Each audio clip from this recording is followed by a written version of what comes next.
بسم اللہ الرحمن الرحیم۔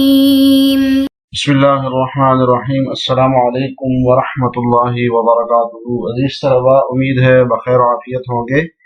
تفسیر جلالین سورۃ المائدہ سبق نمبر 260 کے ساتھ آپ کے سامنے حاضر ہیں۔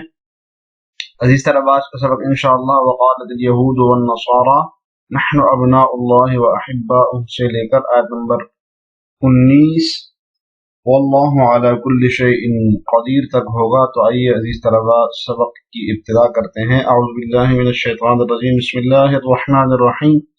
وقالت الیہود والنصارى نحن ابناء اللہ واحباؤہ۔ ترجمہ دیکھیے، یہود و نصارہ کہتے ہیں کہ ہم اللہ کے بیٹے اور ان کے چہیتے ہیں،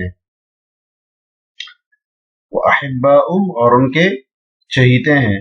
قل فلم يعذبكم بذنوبكم، ان سے کہیے کہ پھر اللہ تمہارے گناہوں کی وجہ سے تمہیں سزا کیوں دیتا ہے؟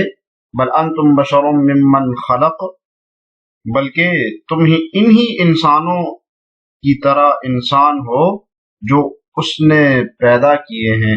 یغفر لمن یشاء ویعذب من یشاء، وہ جس کو چاہتا ہے بخش دیتا ہے اور جس کو چاہتا ہے عذاب دیتا ہے۔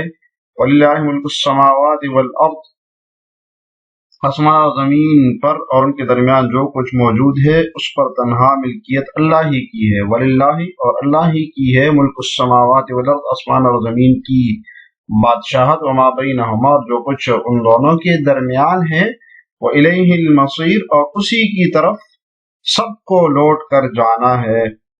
جس طرح ان آیات کے شان نزول کے بارے میں یہ کہا جاتا ہے کہ کچھ یہودی رسول اللہ صلی اللہ علیہ وسلم کی خدمت میں حاضر ہو گئے اور انہوں نے کچھ گفتگو کی، تو آپ علیہ الصلوۃ والسلام نے ان کو سوالوں کے جواب دیے اور ان کو اسلام کی دعوت دی، دعوت پیش کی ان کے سامنے، اور اللہ تعالیٰ کے عذاب سے ان کو ڈرایا، یعنی عذاب کا تذکرہ کیا۔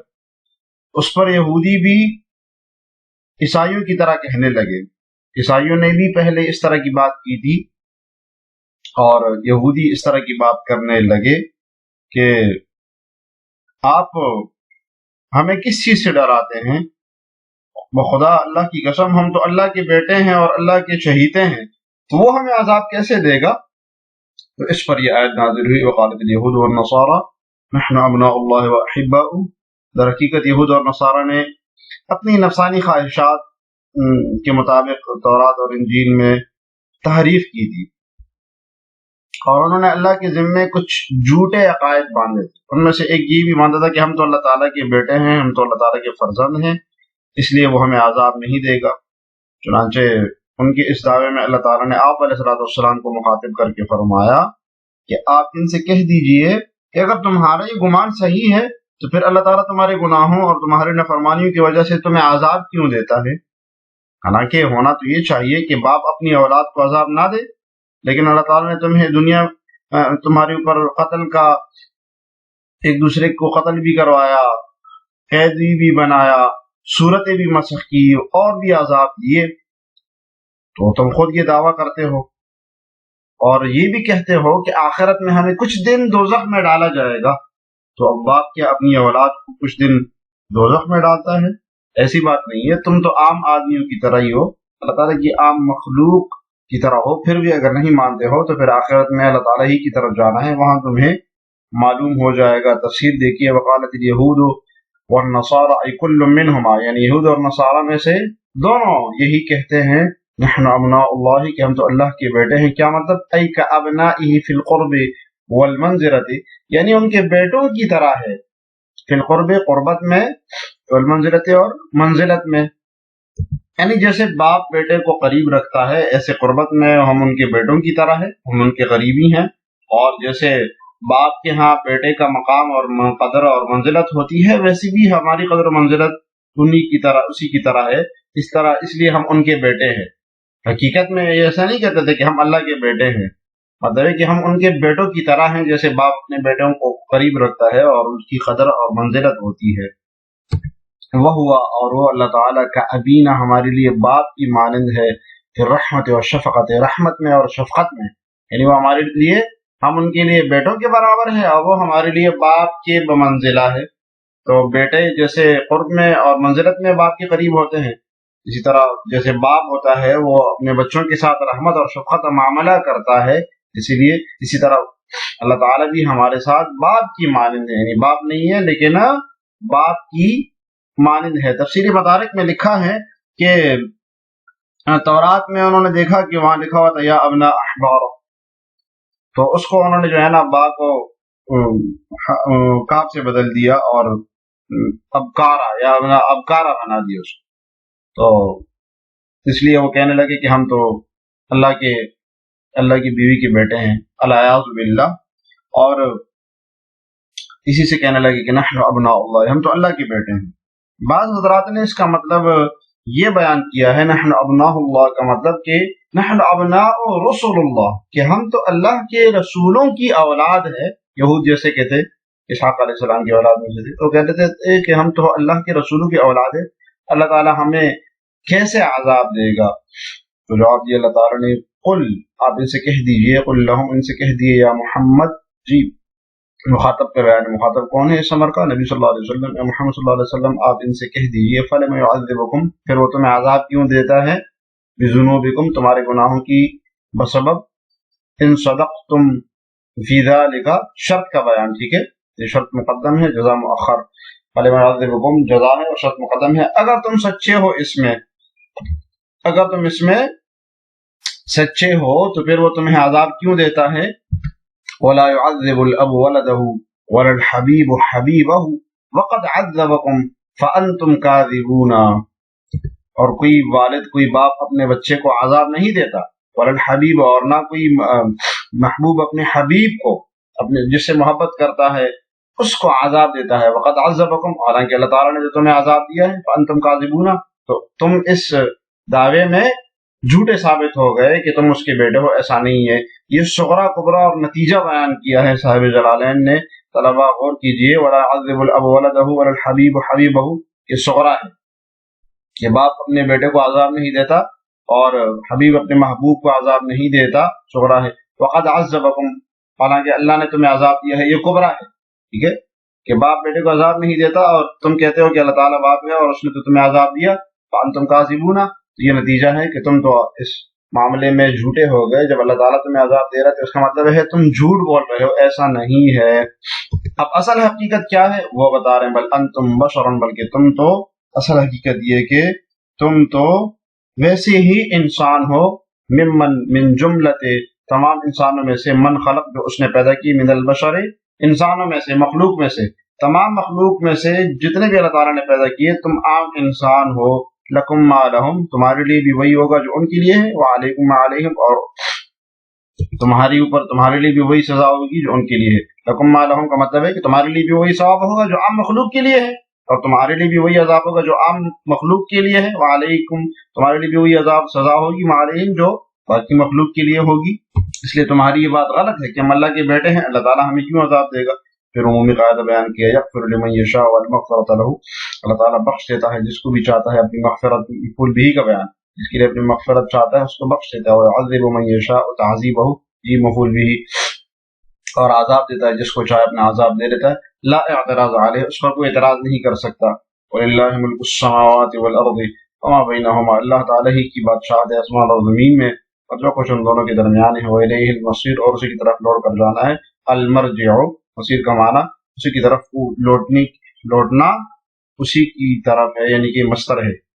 جی آگے دیکھیے، یا اہل الکتاب قد جاءکم رسولنا یبین لکم علی فترۃ من الرسل، ترجمہ دیکھیے، اے اہل کتاب، تمہارے پاس ہمارے پیغمبر ایسے وقت دین کی وضاحت کرنے آئے ہیں جب پیغمبروں کی آمد رکی ہوئی تھی، علی فترۃ من الرسل، جب پیغمبروں کی آمد رکی ہوئی تھی، ان تقولوا ما جاءنا من بشیر ولا نذیر، تاکہ تم یہ نہ کہہ سکو کہ ہمارے پاس نہ کوئی جنت کی خوشخبری دینے والا آیا، نہ کوئی جہنم سے ڈرانے والا آیا، فقد جاءکم بشیر و نذیر، لو اب تمہارے پاس خوشخبری دینے والا اور ڈرانے والا آ گیا ہے، اور اللہ علی کل شیء قدیر، اور اللہ ہر بات پر پوری قدرت رکھتے ہیں۔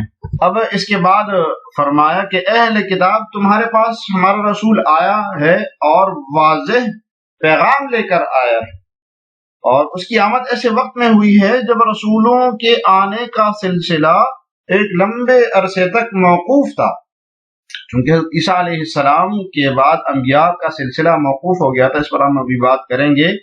تو نبی صلی اللہ علیہ وسلم ایسے وقت میں آئے جب انبیاء کا سلسلہ منقطع ہو گیا تھا، اور آپ خوشخبری بھی دے رہے تھے اور عذاب سے بھی ڈرا رہے تھے۔ تو اب آپ لوگوں کو چاہیے کہ یہ بہانہ نہیں کرے کہ ہمارے پاس کوئی ڈرانے والا نہیں آیا، کوئی خوشخبری دینے والا نہیں آیا، لہٰذا اس کی بات اب مان لو۔ یا اہل الکتاب قد جاءکم رسولنا محمد، جی رسول کا مصداق کون ہے؟ محمد صلی اللہ علیہ وسلم۔ یبین لکم شرائع الدین، جو بیان کرتا ہے تمہارے لیے دین کی شریعت کو، احکامات کو بیان کرتا ہے۔ اعلی فترۃ من الرسل، انبیاء کے انقطاع کے وقت، انبیاء کے فترت کے وقت، تو یہ فترت انقطاع کو کہتے ہیں۔ تو اب فترت کیسے کہتے ہیں، فترت کا معنی کیا ہے، اس کے لیے ہم اگلی سلائیڈ دیکھتے ہیں۔ زمانے فترت یعنی جب انبیاء کا سلسلہ منقطع تھا، تو زمانے فترت کہتے کسے ہیں؟ مشہور اصطلاح ہے، آپ کو معلوم ہونی چاہیے، چونکہ یہاں آگے ہم اس کو دیکھ لیتے ہیں۔ شرعی اصطلاح میں کچھ عرصہ کے لیے نبوت اور انبیاء کا سلسلہ بند رہنے کو زمانہ فترت کہتے ہیں، اور یہ عیسیٰ علیہ السلام کے بعد خاتم الانبیاء حضرت محمد مصطفیٰ صلی اللہ علیہ وسلم کی بعثت کا زمانہ ہے۔ تو ایک بات یہ معلوم ہوئی کہ زمانہ فترت حضرت عیسیٰ علیہ السلام اور نبی صلی اللہ علیہ وسلم کے درمیان کا جو زمانہ تھا، جتنے سال تھے، اس کو کہتے ہیں زمانہ فترت، اس میں کوئی نبی نہیں آیا۔ عبداللہ ابن عباس رضی اللہ عنہما فرماتے ہیں کہ حضرت موسیٰ علیہ السلام اور عیسیٰ علیہ السلام کے درمیان 1700 سال کا زمانہ ہے، حضرت موسیٰ اور حضرت عیسیٰ کے درمیان۔ اس تمام مدت میں انبیاء علیہ السلام کی بعثت کا سلسلہ برابر جاری رہا، اس میں کبھی فترت نہیں ہوئی، اور اس میں بنی اسرائیل کے انبیاء بھی شامل تھے، اور بنی اسرائیل کے علاوہ دیگر انبیاء بھی اسی میں شامل ہیں۔ عیسیٰ علیہ السلام اور حضرت صلی اللہ علیہ وسلم کی بعثت کے درمیان صرف 500 سال کا عرصہ ہے۔ اس عرصے میں انبیاء کا سلسلہ بند رہا، اس لیے اس کو زمانہ فترت کہتے ہیں۔ زمانہ فترت کیوں کہتے ہیں؟ کہ اس میں انبیاء نہیں آئے۔ امام بخاری رحمۃ اللہ علیہ نے سلمان فارسی رضی اللہ عنہ سے روایت کی ہے کہ عیسیٰ علیہ السلام اور محمد صلی اللہ علیہ وسلم کے درمیان 600 سال کا زمانہ تھا، 600 سال تھے درمیان میں۔ اس پوری مدت میں کوئی بھی نبی مبعوث نہیں ہوا، مشہور قول یہی ہے، اور بھی اقوال ہیں، صاحب جلالین نے بھی بیان کیا، لیکن ہم نے اس کو اسی لیے لیا کہ یہ مشہور قول ہے، جو اس کو امام بخاری نے روایت کیا ہے۔ واپس چلتے ہیں اپنی تفسیر کی طرف۔ جی من الرسل اذ لم يكن بينه وبين عيسى رسول، جی اب تعریف کر رہے ہیں فترت کی کہ جب نبی صلی اللہ علیہ وسلم اور عیسیٰ علیہ السلام کے درمیان میں کوئی رسول نہیں تھا۔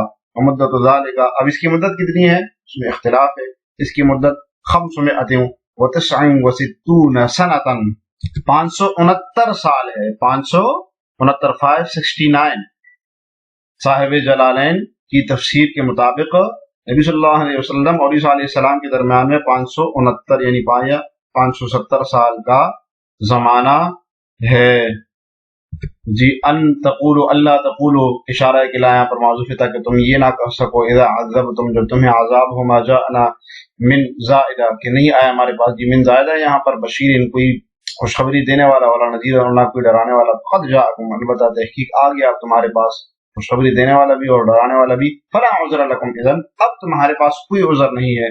اللہ علی کل شیء قدیر، اور اللہ تعالیٰ ہر چیز پر پوری قدرت رکھتے ہیں۔ ومنہ تعذیبکم، اور اس میں تمہیں عذاب دینا بھی ہے۔ کب؟ ان لم تتبعوہ، اگر تم اس کی اتباع نہیں کرو گے تو وہ تمہیں عذاب دے گا، اور اس پر وہ قادر ہے، قدرت رکھتا ہے۔